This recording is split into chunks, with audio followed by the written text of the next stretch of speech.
한 주간의 광명시 이슈를 전하는 이슈클립.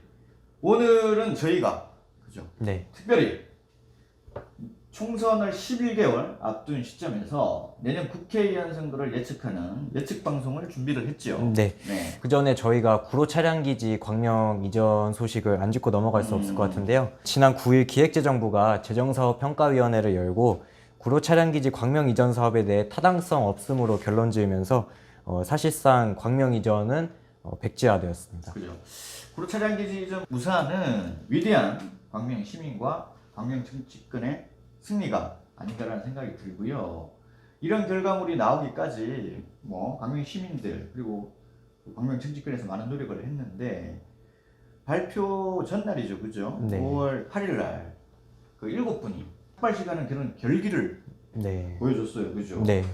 그분들 면면을 좀 살펴보면 우리 이승호 위원장님 그리고 김춘년 그죠? 여성 중에서 유일하죠, 그죠? 위원 그리고 강신성 전 위원장님 이렇게 이런 분들이 삭발식을 해서 대단한 결기를 보여줬는데 광명 시민으로서 너무 감사하다라는 말씀을 대신 전해드리고 이런 여론을 계속 이끌고 가면서 대내외적으로 많은 홍보를 하셨죠, 그죠? 이렇게 하신 우리 박성훈 광명시장 그리고 그 기재부를 설득하는 과정에서 물밑에 여러 일들을 하셨죠. 많은 노력을 하신 우리 양기대 국회의원.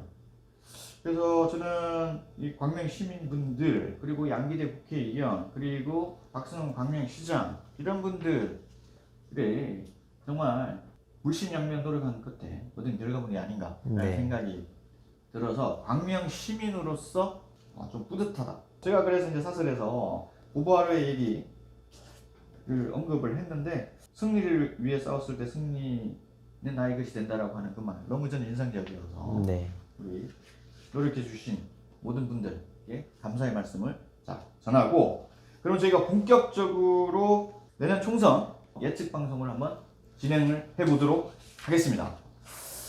자, 저희가 방송 3사에서 출구조사를 하죠, 그죠? 네, 그렇습니다. 저희도 출구조사에 못지않은 입구조사를 네. 했어요, 그죠? 네. 저희가 여론전문기관에 의뢰를 해서 네. 저희가 조사를 했는데 어디죠? 무려 KDI입니다. KD 국책기관인가요?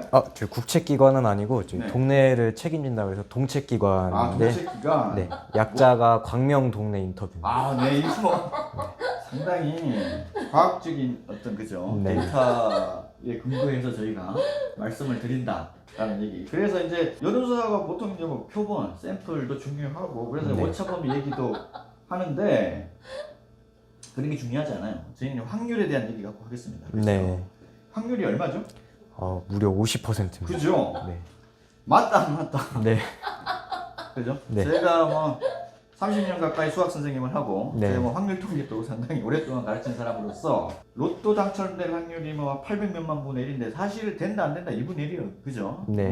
그래서 저희 무려 50%나 되는 이 확률을 네. 가지고 오늘 방송을 한번 진행을 해보도록 하겠습니다. 그러면 먼저 선거제도 개편 관련된 논의가 한참 진행 중이죠. 그죠? 네, 그렇습니다. 그래서 첫째, 가불이 통합이 안 된다는 전제하에서 저희가 KDI 여론조사를 네. 토대로 네. 한번 진행을 해보도록 하겠습니다. 그러면 광명을이죠. 네. 광명을에 대해서 먼저 얘기를 한번 해볼까요? 우선 광명을 같은 경우에는 양기대 국회의원이 지금 현직으로 있는데요. KDI 조사 결과 아주 재선에 파란불이 켰다는 그죠? 소식입니다. 저희가 주관적이 아니라는 걸 네. 항상 이제 말씀을 드리고 네. 니네끼리 다 하냐 네. 이럴까봐 항상 이제 근거가 되는 이 KDI 네.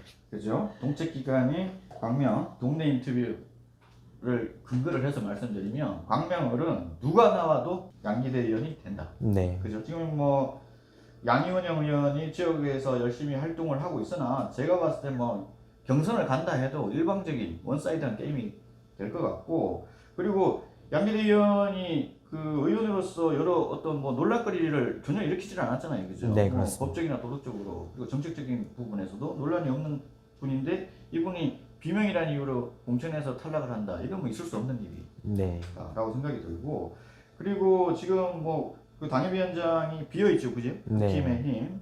그 김용태 의원이 본인이 사임을 해서 지역이 비어있는 상태인데 뭐 광명 을 쪽에 뭐 누가 오겠어요, 그죠? 네. 제가 봤을 때는 김용태급이나 오겠죠. 네. 젊은 정치인이나 올 것 같은데 누가 와도 저는 안 될 것 같고, 물론 이제 KDI에서도 그렇게 네. 조사 결과 나왔기 때문에 저는 아주 신뢰를 하고, 네. 그래서 광명을은 얘기할 것도 못 돼요, 그죠? 네, 얘기할 그렇습니다. 것도 못 되고, 뭐 선거가 뭐 바람 조직 인물인데 저는 광명을은 바람 조직 인물 모두 양기대가 없습니다. 네. 라는 생각이 들어서 광명을 쪽은 그냥 패스. 네. 문제는 광명갑인데 저희가 KDI에서 조사 결과도 현재 이모경 의원에 대해서 상당히 부정적이었어요. 그죠? 네, 그렇습니다. 그리고 이분이 지금 뭐 한 3년 가까이 국회의원 생활을 하면서 네. 너무 많은 논란을 일으켰죠. 그죠? 네, 그렇습니다. ER 구역 학교 신설과 관련된 논란도 있었고, 이제 도덕초 신설과 관련된 논란, 또 특별교보금을 전현직 도의원이 노력했음에도 마치 자기가 한 것 마냥 이제 홍보를 하고, 또 국립소방박물관 과정에서도 좀 문제가 있었습니다.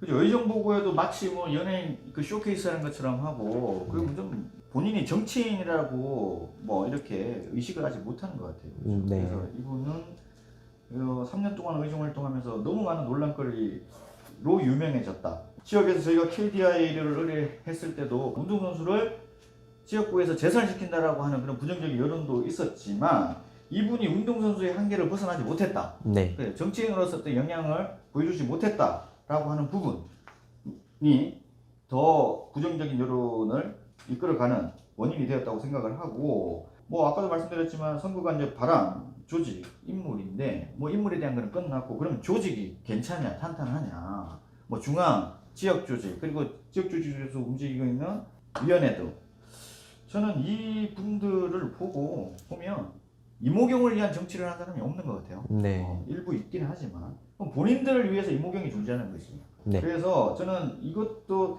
탄탄하지 않다. 어떤 뭐 화학적인 결합까지는 아니더라도 물리적인 결합조차도 지금 안 되고 있는 그 조직을 보면서 이거는 더 위험하다는 생각이 들고, 또 바람, 글쎄요, 뭐 윤석열과 이재명 어떤 그 리스크가 상수라는 전제하에서 얘기를 해보면 뭐 압도적인 바람이 불지 않고서는 민주당에 네. 이모경이 재선이 힘들다고 보면, 그러면 이제 국힘에서는 누가 나오느냐? 2명 중에 1명이겠죠, 그죠? 네. 권태진 후보가 나오느냐, 아니면 새로운 인물이 내려오느냐. 근데 저는 이 지역구가 가불로 나눠진다는 게 선거제도 개편 전에 확실히 그렇게 규정이 된다라고 얘기를 하면은 누가 내려오겠죠, 그죠? 네, 그렇습니다. 그런 데는 분들이 꽤 있잖아요, 그죠? 그런 분들이 내려오면 저는 뭐 무조건 그분이 된다라고 생각을 하고, 우리 KDI에서도 그렇게 얘기를 했죠, 그죠? 네. 그분이 내려오면 그분을 찍겠다. 네. 뭐 이모경은 안 찍겠다. 만약 권태진이 그대로 나간다 하더라도 나는 이모경보다는 권태진을 찍겠다. 네. 지역에 있는 민주당 당원들이 그런 얘기를 많이 해요. 네. 근데 더 놀라운 거는 지금 이모경 조직에 들어있어. 이모경 조직에서 활동을 해, 위원회에서. 네. 그럼에도 불구하고 그런 얘기를 해요. 나는 이모경 안 찍을 거야 라고 하는 KDI 네. 통해서 저희가 얻은 정보인데, 어쨌든 저는 물론 이걸 100% 신뢰할 수는 없죠, 그죠? 네. 또 이분들이 내년까지 이 생각을 네. 변하지 않고 갖고 갈 거냐라는 것도 저는 일단 확신은 없는데 지금 현재는 그렇다. 네. 그래서 이제 그냥 일반적인 이 얘기를 하자면 이모경 의원이 내년 재선에 나와서 승리하기는 쉽지 않다라는 부분. 그리고 또 하나, 만약에 선거제도 개편에 의해서 그 비례대 그죠? 의원을 늘려서 지역구가 줄어든다라고 하면 네. 광명이 가불이 통합이 되겠죠. 광명이 통합이 됐어. 그럼 광명갑과 광명을이 경선을 하겠죠. 그러면 이 이모경 의원하고 양기대 의원이 경선을 한다. 저는 압도적으로 양기대가 될 거라고 생각해요. 네. 왜냐? 먼저 제가 아까 조직에 대한 얘기를 했죠. 이모경 의원의 조직에 있는 분들 누구라고 얘기 안 하겠어요? 제일 먼저 가방 싸들고 양기대한테 찾아갈 것 같아요. 의원님, 제가 돌아왔습니다. 우리가 뭐 남입니까? 제가 원래 의뢰 있지 않았습니까?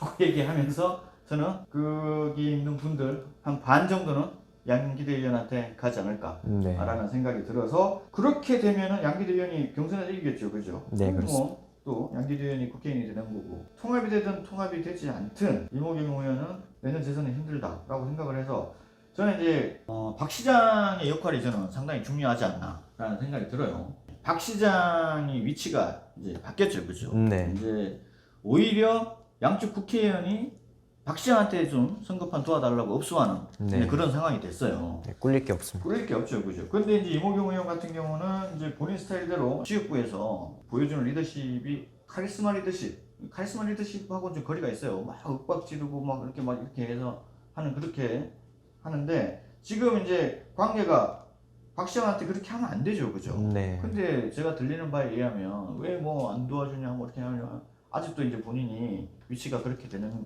갑인 줄 알고 그렇게 하고 네. 있다고 하는데, 저는 그런 부분도 본인이 재선하는데 상당히 좀 마이너스다라고 생각이 들고, 양 의원은 지금 그죠? 화해 제스를 많이 좀 보이고 있어요. 그죠? 네. 같이 지금 뭔가를 하려고, 역시 뭐 정치 구단으로서 총선은 판을 미리 읽고 박성훈 시장과 뭔가 동하려고 노력하고 있다, 이런 부분만 봐서도 내년 총선의 결과물이 예상이 되는 거죠. 네. 저에 대해서 여러 가지 얘기들을 하더라고요. 국민의힘과 민주당 이중 당적을 보유하고 있는 당원 아니냐. 얼마 전에 민주당 당원으로 복당이 됐습니다. 뭐 여러 가지 개인적인 이유가 있어서 제가 탈당을 했었는데, 저는 누구보다도 민주당을 사랑하는 당원으로서 말씀을 드리면 이모경 의원으로서는 약하다. 그래서 지역에서 어쨌든 낙하산을 보냈잖아요, 그죠? 네, 낙하산을 보냈으니까 새로운 낙하산, 좀 능력 있고 이런 사람 좀 보냈으면 좋겠어요. 이 양 보낼 거면 이제 김남국 같은 애를 좀 보내지. 네. 그냥 우리 친해져서. 네. 그죠? 나도 돈 좀 벌었을 텐데 더, 그죠? 네. 우리 뭐 정 기자한테 보너스도 좀 주고. 네. 어쨌든 뭐 저는 새로운 인물이 좀 능력 있는 인물, 그리고 정치인으로서 소명 의식이 있는 분이 와서 정치를 했으면 좋겠다라는 생각으로 저는 이제 그 광명에서 그 민주당을 사랑하는 당원으로서 말씀을 드린 부분. 그래서 저희가 이제 뭐 KDI를 통한 어떤 여론조사를, 그죠? 네. 반영한 방송을 한번 했는데, 정 기자는 어떤가요? 우선은 이모경 의원 그래도 지금 총선까지 1년도 채 안 남았지만 지금 남은 기간이라도 좀 논란 없이 좀 잘 정책을 추진했으면 좋겠습니다. 그죠? 저도 이제 동의를 하는데, 뭐 어차피 정치 인생이 1년밖에 안 남기 때문에 1년 동안이라도 이 판에서 좀 진정성이 있었으면 좋겠어요. 누군가는 뭐 진정성이라는 단어가 별로라고 하던데, 저는 그 진정성인 단어가 해석하기 나름이고 약간 추상적이긴 하나, 뭐 좀 그렇게 적절하지 않다고 보진 않아요. 본인이 진심을 다해서 정치를 하는 게 그 네. 진정성 아닌가요, 그죠? 네. 시민을 바라고. 광명에서 짧게나마 4년을, 그죠? 살았으니 광명 시민을 위해서 뭔가 족적을 좀 남겼으면 좋겠다. 내가 광명을 위해서 이런 역할을 했다라고 하는 4년 동안 이 정도의 역할을 해야 되지 않나라는 생각이, 그런 마음으로 앞으로 남아 있는 1년 동안의 정치 했으면 좋겠다라는 생각이 들고, 저희가 한 2달 동안 여론조사하는 과정에서 우리 많은 인터뷰를 응해주신 우리 광명 시민분들 네. 감사하다는 말씀을 드리고, 네. 본인들이 꼭 이제 자기 신분을 밝히지 말라고 그렇죠? 이렇게 얘기를 했는데, 제가 이제 신분을 밝히지 않고, 저희가 올 한 10월, 그죠? 10월이나 11월쯤 되면 어느 정도 이제 후보가 윤곽이 드러날 것 같아서, 그때 되면 본격적으로 여론전문 기관에 의뢰를 해서 한번 여론조사를 해보도록 하겠습니다. 오늘 저희가 11개월 앞두고 내년 총선 예측 방송을 했는데, 시청해주신 우리 시청자분들과 우리 여론조사에 응해주신 우리 광명 시민분들에게 감사의 말씀을 전하면서 시청해주셔서 고맙습니다.